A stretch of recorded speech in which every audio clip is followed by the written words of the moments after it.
Kumusta sa lahat?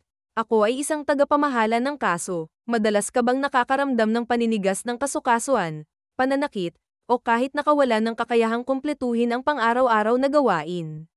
Maaaring ito ay senyales ng rheumatoid arthritis. Ang rheumatoid arthritis ay isang malalang sakit na autoimmune na pangunahing nakakaapekto sa mga kasukasuan ng mga paa, ngunit maaari ring makaapekto sa mga mata, balat, baga at iba pang mga organo.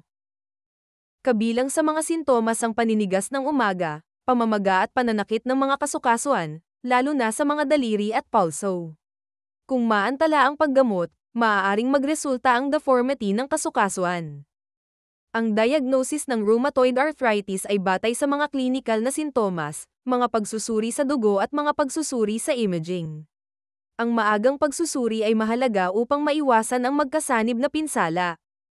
Ang mga karaniwang gamot para sa paggamot ng rheumatoid arthritis ay kinabibilangan ng mga non-steroidal na anti-inflammatory na gamot, steroid, mga gamot na nagpapabago ng sakit na anti-rheumatic na gamot, biologics, at iba pa. Bilang karagdagan sa paggamot sa droga, ang angkop na ehersisyo at physical therapy ay kailangan din.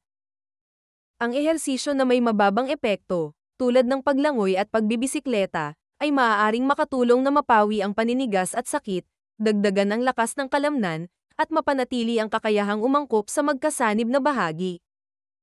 Salamat sa pakikinig, ngayon mangyaring kunin ang pagsusulit.